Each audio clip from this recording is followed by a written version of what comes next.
Hi everyone, this is Abel. Welcome back to my channel. 2025 is coming to an end, but the hyper train never stops.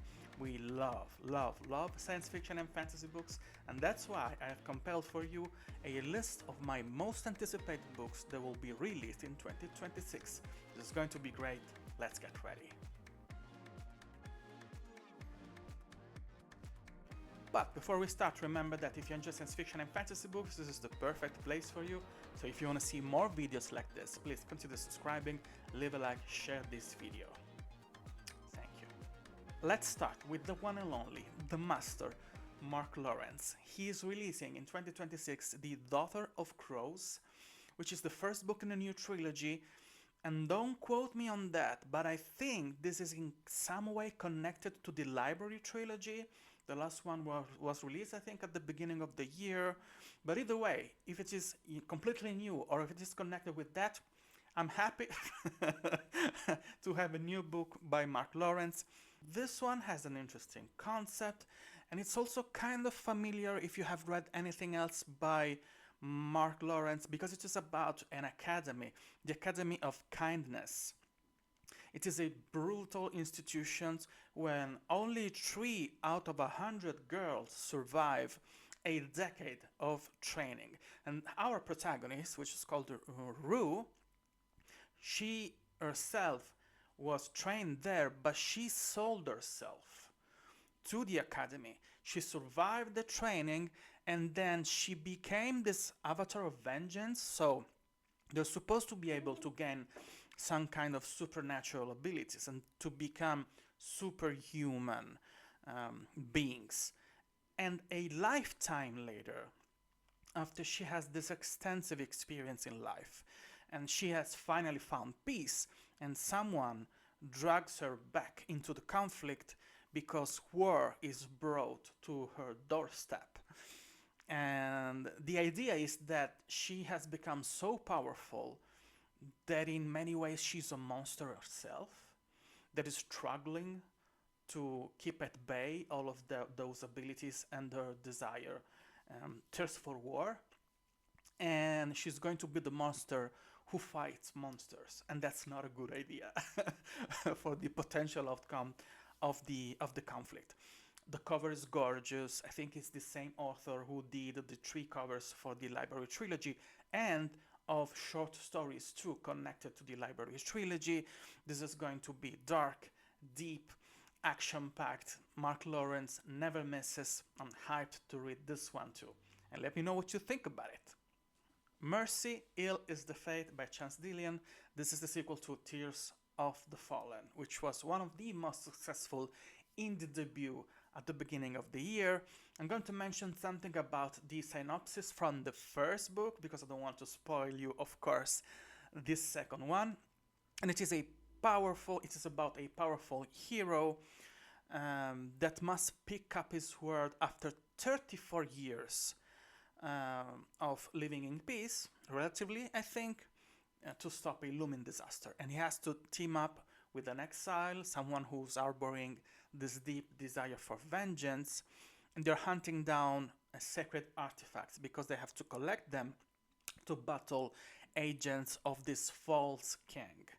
So we have the protagonist's personal struggle, we have this exile desire for vengeance, and they all clash together because the exile's lost love comes back and it wreaks havoc in this fragile balance that we have.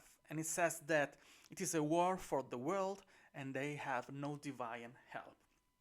All the reviews that I've read about book 1 are glowing. They say that this is hard, this is deep, this is heart-wrenching.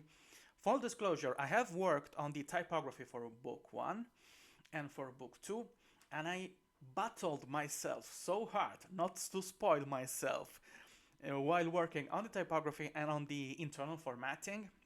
And I have no doubt this is going to be one of my favorite books for 2026. And if you have read this, the first one, let me know what you think about it. And I'm really hyped for the second book to be released at the beginning, first quarter, I think, of 2026. So let's get ready for this one too. The Red Winter by Cameron Sullivan. This is weird because it is some kind of an alternate historical fantasy. It is based in France around the time of the French Revolution. And we have the protagonist who is a monster hunter, but he is 100 years old and he is still kicking around. So I guess there's some kind of supernatural shenanigans going around to let him being still able to be a monster hunter at 100 years old. And he's called back from his retirement to finish this job that he started 20 years ago, because there's this monster going around and threatening the countryside, that it is already in very dire situations because of the revolution. So he has to come back. He's a monster himself. You see, there's a thread line here. And he has to finish this mission and finally catch these other monster who's scaring the countryside. There's also things going on with the clergy, that they don't see him eye to eye because of his nature. So I think we're going to discover what's going on with them too. And he has to block this beast who's wreaking havoc in the countryside to prevent an apocalyptic war. There is a lot going on there. I have to say that mixing dark fantasy with that historical period is really, really cool for me. And the aesthetics should be really original too, given the context of what we usually read in high fantasy, epic fantasy, or dark fantasy. So yeah, that sounds really cool, really, really cool. I'm going to give it a try and let you know what I think about it. I know we have arcs around for this, so there's a good chance that many of you have already read this, and let me know what you think about it. Absolutely. I am so ready for this. So ready for this, because this sounds like a match made in heaven. We have the next series by author Richard Swan, the author of The Justice of Kings and of the It sequel series. They're all fantasy. This one is science fiction, space opera. This is the Infinite State. We have our protagonist, who's Catherine Fuller. She unexpectedly inherits this immense wealth after her powerful husband, who was a member of the party, who was a fascist. They call it the Pater Aeternus government. He dies, he passes away. And she gives her this incredible opportunity, which is also incredibly dangerous, to purchase a completely virgin world and to attempt to establish a new fair society, thus escaping the rigidity of this Pater Aeternus, this eternal father who's the government and probably the head figure of this government.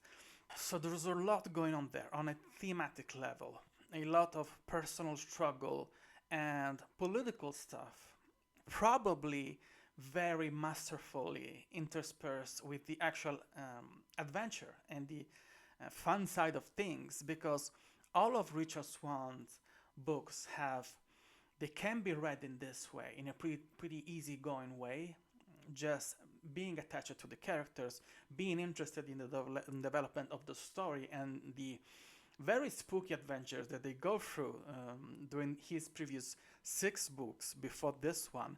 But they also have this underlying level of more or deeper discussions about humanhood and about politics and power struggles, and a lot of very, very deep discussions about what it means to be humans and dealing with these really, really powerful situations and problems. How do we deal with authorities? How do we preserve our identities? And how the past informs the way we see the present and probably the future. Past meaning personal past, but also on a cultural level. So I can't wait for this one. I cannot wait for this one. There is a lot that can be done with a premise like this one. This will probably be a series. This is going to be released in the US and the UK, and I'll probably going to read it as soon as it has been released. And who knows, maybe before the release too. I cannot say more about this one, this situation with this book, but it sounds promising. I cannot wait to read this one. Yeah, I'll let you know what I think about it. And if you're in list to read an advanced review copy of this one, let me know, because I'm curious. And oh, by the way, Swan is releasing the Steel Gods book, which is the second book in his second trilogy, which is kind of a sequel trilogy, kind of a spin-off of the one that started with the Justice of Chien. And I haven't read this one, okay? I'm just in the middle of reading the second book of the Justice of Chien's trilogy. So yeah, this one sounds promising too. The covers is amazing. Yeah, can't wait for that one too. For a couple of years, I've been drumming on this bandwagon, praising Josiah Rosell, J.D.R. Rosell, the author of Legend of Tal. And I'm a coward because I haven't been able to read the final book in that quartet because I'm too scared of how it will end. And I'm pretty sure it will be devastating, but I will absolutely read it in 2026. So that's on top of my games for the beginning of next year. I'm not putting that book in this list because yeah, it wouldn't be fair. And because I have to tell you something new about coming from Josiah Rosell, which is Shadow of Legends, which is the beginning of a new series. Now, this one is already on Kickstarter. I think that the campaign is already closed, or they're going through new tiers with new rewards. So it is still going on, and you can back it right now. But the regular release for the regular human people, like all the rest, will be next year, probably during the summer or sooner if they finish to deliver the copies that they're planning to do with the special copies, because they're doing limited editions with foiling and sprayed edges, and then they're doing paperbacks that have a different cover, which is this one that you're seeing right now, which is the one that I'm going to buy when it will be made widely available on online stores. Okay, this is a Dragon Rider stories. Okay, this is a match made in heaven too, because I love Josiah Rosell's ability to draw incredible characters and world building and atmospheres, and I kind of missed this element, and I always wondered how it will be a Dragon Rider story written by him. And stars aligned and gave me this incredible present. So the gist of the story is that we finally have the fall of the tyrant gods. So there's a new status quo, and dragons returned in this world. And kingdoms are always using these newfound settings to battle each others and probably trying to secure the power of dragons themselves. The protagonist is called Leras Venaliel. He is an half prince. He's a prince, he's a half elf, okay? And that's a bad thing because he cannot rely on the full scope of abilities that elves have. So he has to battle to become as powerful as he can be. And he's been forced on a quest to save his people. And he has to gather this unlikely group of allies to help him, because he has to reawaken his abilities to have this connection with dragons, and he needs to become this champion who's going to save the world. So usually Josiah Rosell writes quartets or more, because I think that the Ranger of the Titan Wild series, which is the one he has been writing and publishing lately, he's going to have more than 4 books. I think there are 5, if I'm not wrong. So this is going to be a series, probably at least a trilogy, probably quartet, maybe more, who knows. I'm hyped because this man can do no wrong. Everything is right, it's pure gold. So I'm going to give it a try. I cannot wait to read it. Probably potentially read it before the release of the book. I don't know if Josiah is going to watch this video, but he knows that I'm open. I usually don't do that often because I don't have time. But this one, I want to read it as soon as it is available. Yeah.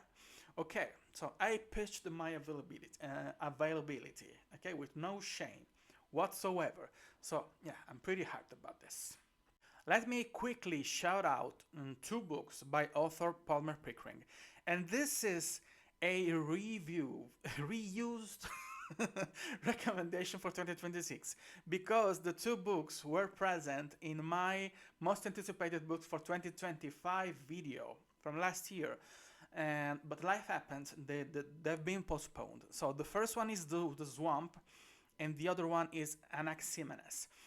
The Swamp is a lit RPG book. It's the second in the series, which started with Darktown. Yeah, I was blacking out for a moment. Very fun, very nice characters, nice pacing, very fun adventure. I have a full review for the first book in my channel. And Anaximenes is the third, I think the last book in a science fantasy trilogy that has glowing review all around. Palmer Pickering is one of my favorite authors. I have reviewed Heliotrope, her epic fantasy huge chunker, standalone, maybe potentially beginning of a series, and a couple of months ago, and I loved it, absolutely loved it. So I am really pumped for a year with two releases by Palmer Pickering. Again, The Swamp and Anaximenes. The Book of Fallen Leaves by A.S. Tamaki. This is set on the backdrop of a civil war, and it is a retelling of historical fact and a samurai saga. And they say that it blends elements from Shogun and Game of Thrones. I liked what I saw of Game of Thrones on TV. I have never had the guts to start the books because I know they're not finished. And I have never seen Shogun, but I have heard from reputable sources that it's kind of a masterpiece, both the book and the TV show. So the protagonist here is called San. He is an exiled prince searching for vengeance. He has to restore his clan's lost land and honor. He's teaming with a peasant girl called Rui, who at the beginning seems just a regular girl, but then it comes out that she has some kind of relationship with the gods. She's being guided by the gods to pursue some kind of greater purpose. That's interesting. So they have to team up together as the empire is falling. There's supernatural threats arising, and then they must fight for their future, knowing that their ambition demands a bloody price. Yeah, this sounds great. The cover is so atmospheric. I love this this bold contrast, huge brush strokes. I have to say that the blurb is a little bit off-putting because it says this is the new blockbuster series. Like, come on, I'll be the judge of that. The public response will be the judge of that. Okay, let us decide if this is going to be a blockbuster or not. But aside that, it sounds really cool. It sounds really, really interesting. So yeah, ARC's copies are going around, floating around, and the early feedback sounds really good. A little bit controversial in a few things, but it is not going to discourage me to give it a try. Yeah, let me know what you think about it, if you already read it, because I'm super curious about this one. I am both super hyped and super scared for this one because it's the second book in the new series by James S.A. Corey, which is the duo who wrote The Expanse. Why am I so 50% split into between hype and fear? Because I loved The Expanse so much, and I've been waiting for this new series for so long that I don't want to be disappointed. Yeah. I'm kind of a coward on this one too. The general consensus is that the first book is a good book, but it's not on par with The Expanse. And let me know what you think about it. if you have a deeper knowledge about it by reading it. And it's been out for quite a while. We've been waiting for the second book, I think almost 2 years or more. So, but I don't think that these two can write a bad book, okay? So, expectation are crazy eyed, of course, because this is a new series for what is arguably the cornerstone of space opera and long running series. This is a benchmark of the kind of success and love that you can have with science fiction. The Expanse is so incredible because it generated to one of the best TV shows of all time, and probably the best adaptations from book to a visual medium of all time. Yes, I think this is better than the Lord of the Rings when we're talking about the attention. Just because the fact that the authors were heavily involved in the production of the TV show, writing the actual episodes, they're amazing as screenwriters too. The TV show is top notch, and I've been obsessing over it for years and pestering you, recommending you to read the books too. That's all to say, I have my expectations are so crazy high that I haven't been able to convince myself to read the first book in this new trilogy. But I will do in 2026. I will absolutely read book one. I'll give you a little bit of the description for the first book, even if I'm hyping up the second one. And this is about a researcher. He's an assistant. He is a nobody, okay? But his planet gets attacked by this huge empire that's going around conquering and enslaving people across the galaxy. But they say they're this immortal enemy, but their survival depends on the fact they're able to conquer humanity, conquering human beings. What is going on there? So our protagonist is just an academic assistant. He gets captured with the elite of the human beings of his planet, and then he's forced into this deadly competition against other captive species, okay? But he realizes pretty quick that the key for survival is not on winning the games, the contests, but in learning how to manipulate that invading force, that species that is called the Kerix. So he has to to go through impossible choices, leading him to become both humanity's champion and betrayer, in a way. So the concept is amazing, and the writers are good. But why are people so torn? I've seen a lot of very good reviews and a lot of like meh. Okay, it can be that the first book is just the introduction and needs a little bit of time to get in full gear, to go and firing on all cylinders. It's quite possible. And I think something like that happened for The Expanse too. The first book is certainly not the best in the series. So yeah, I'm pretty pumped.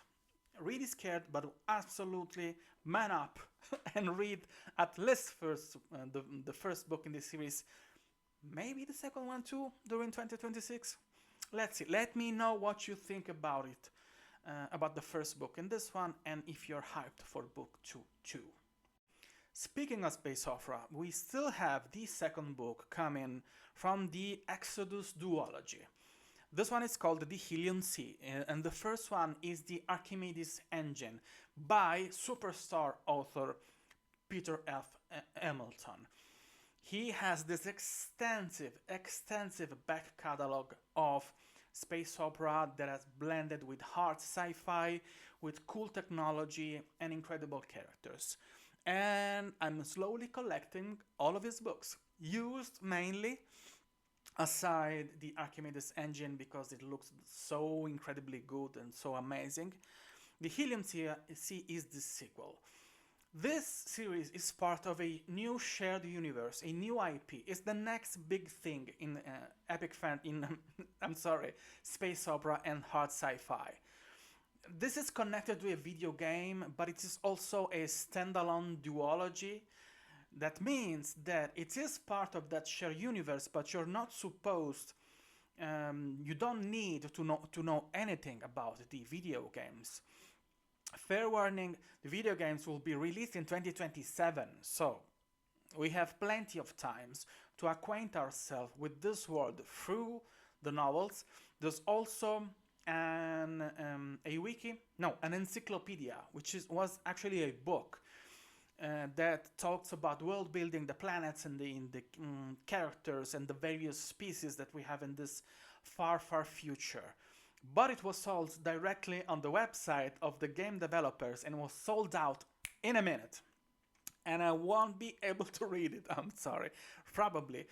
But I'm okay with reading the books without that other knowledge, because Peter F. Hamilton is a master and he is actually helping in developing the world building of this shared universe, okay? So, even if you're not a gamer, if you're absolutely not interested in the video games, you're in good hands, because he's a master. So, in this future, is 40,000 years in the future, what happens is that a bunch of arc ships carrying humans to colonize this entire cluster, they get to the point, to the target planets in different time frames, because they kept sending arc ships many thousands of years after the first bunch started.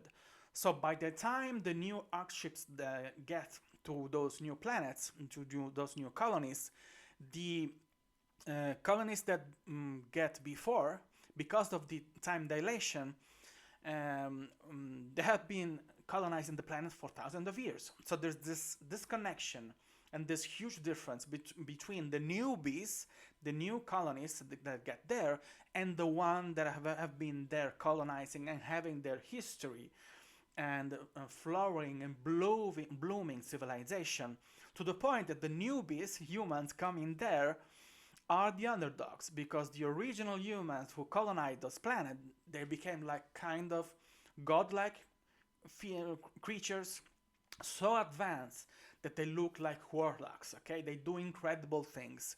So there is this underlying conflict because between different kind of human beings, different kingdoms and empire.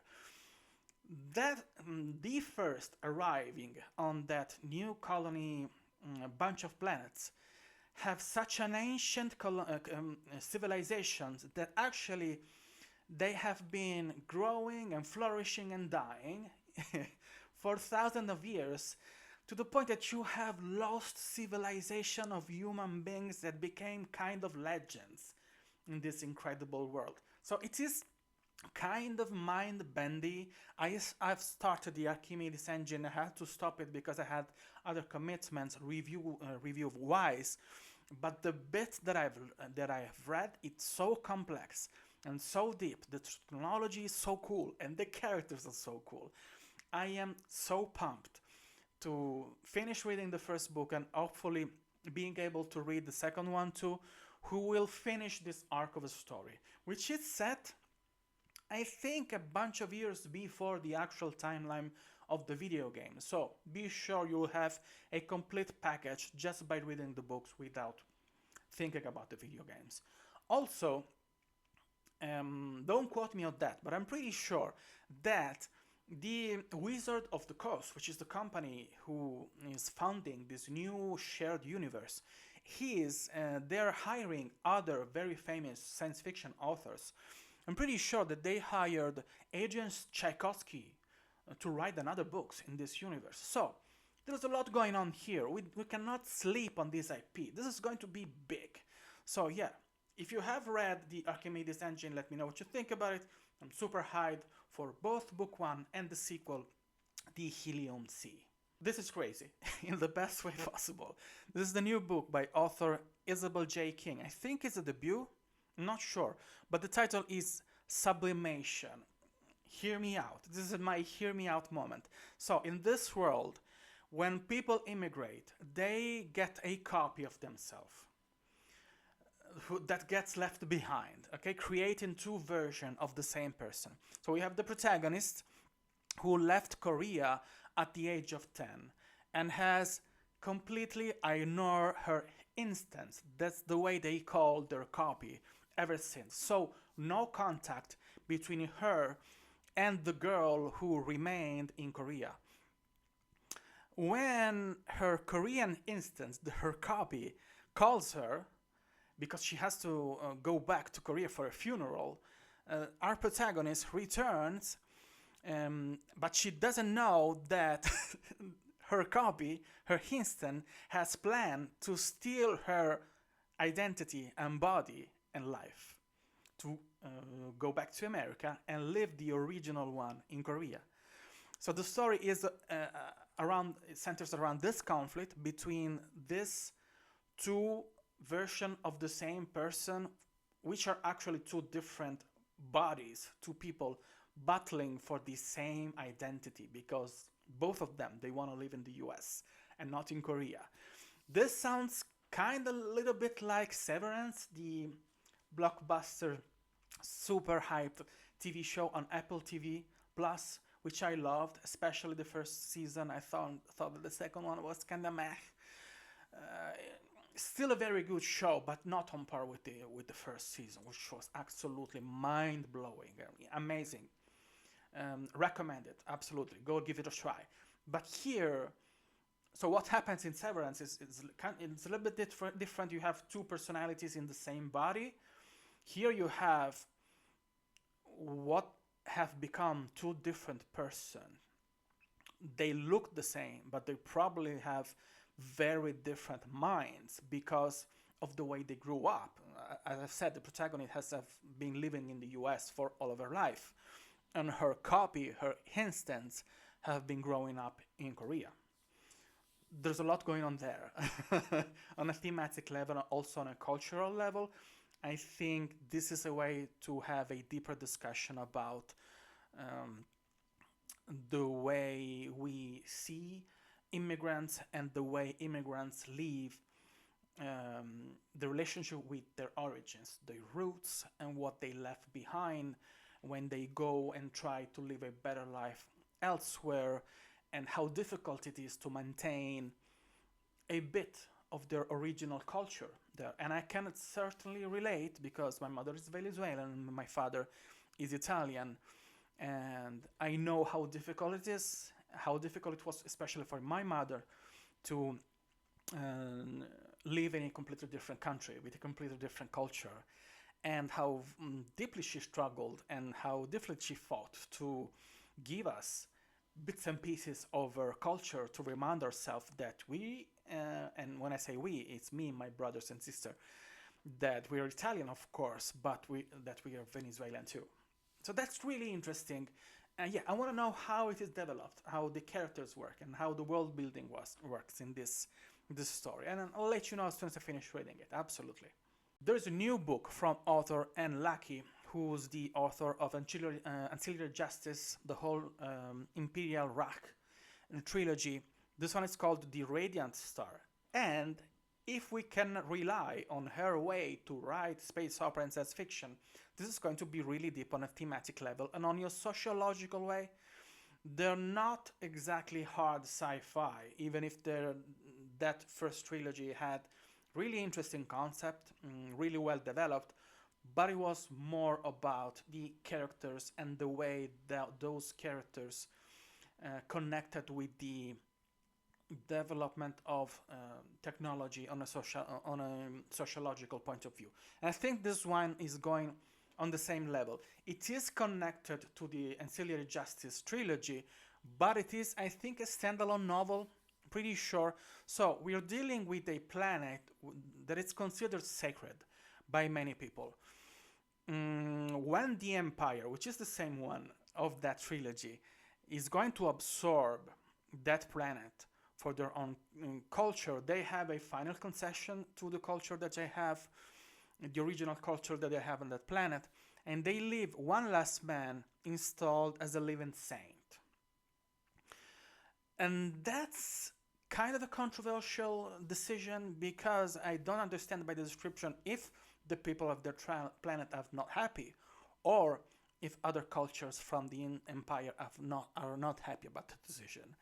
But we follow three characters here: a religious servant who wants to become a saint, a socialite who is losing everything because of this huge social change, and a young man who finds escape from servitude. As I've said, this is the kind of slow burn, deeply political and sociological story that takes its time, heavy on dialogues, heavy on character development. That's something that I really, really love on Leckie's mind-bendy writing style that I kind of miss, because it's been quite a minute since I finished the first trilogy from the Ancillary Justice series. And I kind of miss her take on science fiction and space opera. I absolutely want to read it. Yeah, I'll give it a try. And if you have your opinions about Ancillary Justice and its two sequels, let me know what you think about those. It is no secret that I'm no scholar when it comes to romanticy, but I want to change that. I want to find at least one series that I really love in this huge subgenre. And I think that this one, the one I'm going to mention, can put me on the right path. This is by author Sarah K.L. Wilson. It is titled The Trident and the Pearl, and it has a quite nice concept. So there is a huge disaster that kills the protagonist's husband. She is Queen Coriolis, and she pleads for the gods' salvation because she loses her husband. She loses half of her nation, so there's kind of a catastrophe. To save the kingdoms, the gods demand a price. She must marry the first man who steps on her pier. What can go wrong, right? She's expecting a prince, but instead she has to marry the first one, who is a common stinking fisherman. So she's bent on revenge against the gods because she did her wrong, okay? But she doesn't know that actually that seaman, that fisherman, is actually a sea god, the sea god. It's like she was going to be forced to marry Neptune, okay, or Poseidon, who purposefully, he faked it and landed on that pier, faking being just a human being. So the sea god is wounded, his kingdom is besieged, and he needs this new queen's help to save his own people. Even if she just wants to kill him, and she wants his disruption. I like that concept. I think that kind of forced proximity with two very powerful people having completely different goals is goal when it comes around character development and when it comes to the context of how romantic story goes. Even if I'm not a scholar, I'm not stupid, and I know what people usually expect from this kind of story. I think this kind of concept puts it in a very sweet spot when I can both have what I like from high fantasy, epic fantasy, with a nice world building, interesting idea, and at the same time what usual romantasy readers expect from this. So quirky characters, nice dialogues, and yearning and desire, and a lot of smooching and all the rest. So let's see how it goes. The cover is amazing, and Sarah K.L. Wilson has a very good back catalogs of fantasy stories, so I'm pretty sure I will enjoy this. There's a new book by Anthony Narayan. This is the third and final book in a trilogy, and it's called Upon the Forge of Battle. And the first one, it is a Tide of Black Steel, I think. And this is Norse inspired, and just mentioning something about the synopsis for the first one, because we cannot spoil the third, of course. So in this kingdom, there is this long, stable rule of the sister queens. Okay, they've been ruling for a very long time, and they've been threatened by the resurgence of this cult. They call it Oath Breakers. They're tattooed warriors. They arrive on long ships. They're raking havocs, and that they're called the Tide of Black Steel. So there's this servant that is sent north to investigate, and this is one of the main characters. Then we have the servant's brother, who is searching for a vault when they call it the Room of the Gods, searching for ancient artifact, and to gain the queen's favor. And then they'll have to, both siblings, go and search for other companions, for example, a scribe and a prisoner with supernatural powers, that will be instrumental to go and battle against this Tide of Black Steel, okay? This is multi-POV, really deep, really complex. I have been reading amazing reviews about the whole trilogy, and it's kind of a force pushing me to start my journey with Anthony Ryan, because I haven't read anything by this author, and I'm being really lucky because I was able to find really rare edition of the Bloodsong trilogy in hardcover in Italian, which is pretty rare, impossible to find. So I'm started with that one. Then I'll probably switch to the also that trilogy has a spin-off series, a duology connected to the Bloodsong series. I cannot find the other series, a Dragon series by Anthony Ryan. Then we have the trilogy with the Pariah, and then we have this one. So there's a lot of books by this author, which is has been consistently writing books for decades now, and it is very well beloved with amazing reviews, very interesting concepts. So 2026 will be my year when I start reading Anthony Ryan. Let's see how many books I can read by this author before the year ends, but this is probably the start of a very long journey and a very satisfying one. And if you love Anthony Ryan and have suggestions for me, let me know in the comments. We have the last two books in a 6-book series by author Nick Snape. I have reviewed one of his books in my channel, so go and check it out. We have a captain with a spaceship. They do something heroic, but at the same time, that heroic thing that they do uncovers a sabotage. So they get bullied into accepting a new mission. They have to go hunting for a mysterious, uncertified spacecraft while being forced to take on a new crew member. Deep in space, their loyalties are tested when they locate the marooned ship and discovered that there's a deadly cargo on there, and they're forced to hide their own murky past. So there's a lot going on there on the adventure side and on the character development side that you know I'm very fond of. Nick Snape is a very good author, the sweetest man you can imagine. So, and he has this extensive back catalog, a lot of really good stuff there if you want to give it a try. But if you're interested in this new series, the first 4 books are already out. The last 2, I think that will complete the series, will be released in 2026. Crimson Spiders by Christian Warren-Freed. Just by looking at the cover, this looks like Halo, the video game series, and I loved it. Absolutely loved that series. And if we can have something like that in novels, I know that the Halo series has an extensive life on novelizations, and I should read at least a couple of those. Maybe next year's, maybe. But this is a story about this elite force group called the Crimson Spiders. They have this mission. They have to use their advanced technology and weapons to stop an invasion, secure a planet, and turn the tide of the war.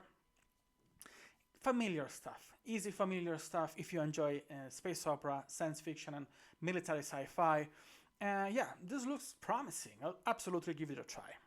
If you're a fan of political fantasy with a lot of betrayal and scheming, we have something for you. This one is The Revenant of Surolifia by Florence Chien? Not sure how to pronounce it. Could this be the first butchering of this episode? Maybe. So we have the protagonist called Lucas Raihin. He is the survivor of a massacre by this invading empire of colors. He has to hide the fact that his eyes are silver. There's probably something culturally going on there. And you're being judged by the color of your eyes, probably. Or is this a way for him to be recognized as a member of an elite family, as a nobleman? Let's see. So he wants to liberate his island that has been annexed by this empire. Okay, his path is blocked by a prince, usurped Prince Fay Floric, who joins this, who's a member of the revolutionaries. What they do causes immediate conflict because what Faye does costs Lucas his promotion, and it begins this relationship with revenge and kind of competition between them. So as the two hunt each other, the Empire is sending warships to exterminate everyone who has silver eyes in this world. So Lucas and Faye has to unite against the Imperial fleet to resist this total invasion and annihilation. I like the fact that the two characters are powerful and both of them have really strong opinions and really strong motivation, as I told you a couple of books ago, and I want to know how it goes. And this thing about having silver eyes and being forced to hide them is interesting. Do they have plastic lenses in this world? Or do they have to go through supernatural means to do the hiding of the colors of the eyes? Let's see how it goes. Really intrigued. We have a new series by author Corey Ratliff being released in 2026. The first book is Shadows at the Altar. I will say that the description of the book is pretty hermetic. It's kind of difficult to understand, but really mysterious. What I got from what I understood is that this has that classic framing of someone who's going to be executed and is going to tell and confess the story of his life. It's kind of a confession, and it's a book of memories, because it says that the protagonist was a former knight, and he was a monster hunter. He's been chained at the altar. He's refused to ask for, to accept any kind of repentance. And while being near to being executed, so his life is going to end, he tells this story of his life, a story of the war he fought, of the monster wearing men's faces that he hunted, and about priests who preach lies. It sounds really dark, really atmospheric. This kind of framing device for the story calls for really poetic writing, something like Robin Hobb, J. Christoph. Sounds really, really interesting. Let's see how it goes, and I'm pretty sure that the more we get close to the actual delivery and release of the story, we'll get more of the actual plot and synopsis of the book. Really intrigued. This is going to be released in 2026. And of course, in 2026 there will be the release of the second book in the Memories of Kenji series, my fantasy series.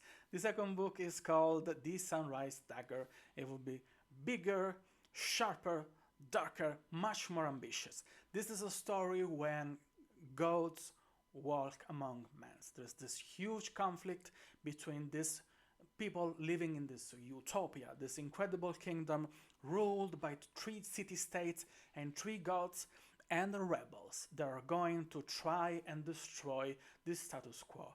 But it looks like that these rebels have very good reason to try and challenge the government and the power of the gods. But at the same time, the people are living the best life that they can desire in this world, because it looks like that the gods are giving us, human people, in this world, in this fictional world that I created, everything that we can actually desire. So why are they rebelling?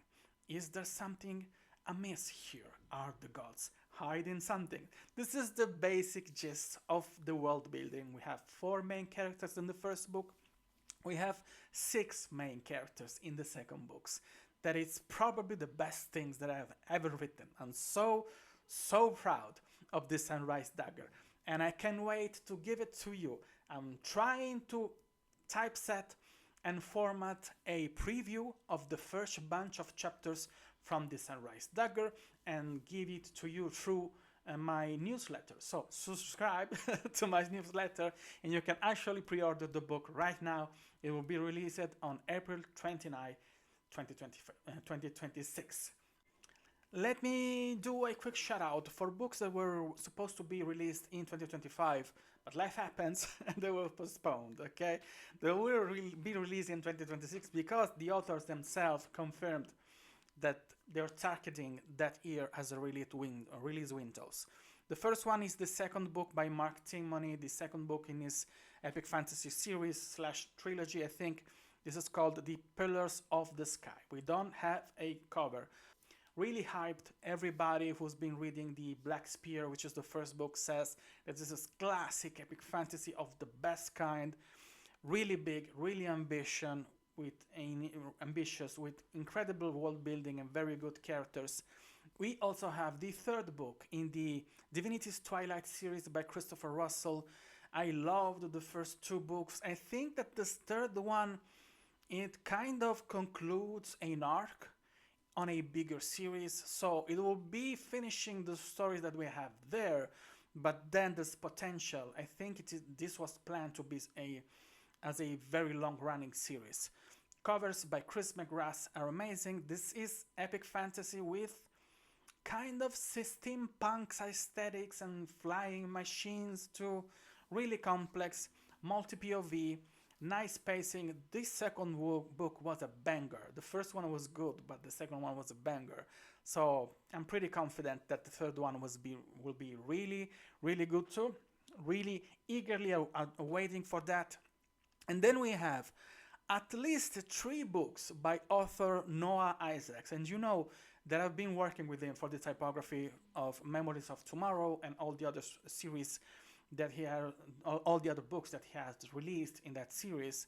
We have Heretic, Ascendance, and Reckoning, which are books 0, 1, and 2 in the Testament of Broken Gods. Yeah, we know nothing about that series, but I'm pretty pumped about that one. And then we have An Empire of Dirt and Lies by Joshua Walker. This is the series to An Empire of Water and Gold and all the other novellas that he has in this series. Very nice epic fantasy story, really original. You should absolutely check them out. And of course, I have more anticipated books and more recommendations. If you pitched your book on social media and if you send me advertisement material and I wasn't able to feature your book here, is just because of a timing constraint, okay? I didn't have enough time to talk about your books, or you had just too little information about your books, no synopsis, no covers, okay? But I hear you and I'm keeping an eye on you, and keep me posted. I'm absolutely going to give you more space as soon as the release date approaches. So keep me posted with new information about the story, about the cover, artworks, any advertisement materials that you have. Send it on my way. And I will absolutely feature your stories in sequence videos that we'll have. Because as I told you at the beginning of this one, the hype train here never stops. I want to hear about your stories, I want to hear about your project, and I want to hear about your journey as to become newly published author, or in publishing new series and books in your career, okay? Let me know, keep me posted. I'll shout out your books in next and up and coming videos, okay? Thank you for being with me until the end of this very long video. There will be just one more video at the end of the year, which is my favorite book of 2025. Thank you for being with me until the end of this one. And remember, if you enjoy science fiction and fantasy books, this is the perfect place for you. So if you want to see more videos like this, please consider subscribe and leave a like, share this video. And if you want to see more videos like this right here, right now, you have more videos like this right here, right now. Thank you again. I'll see you in the next one.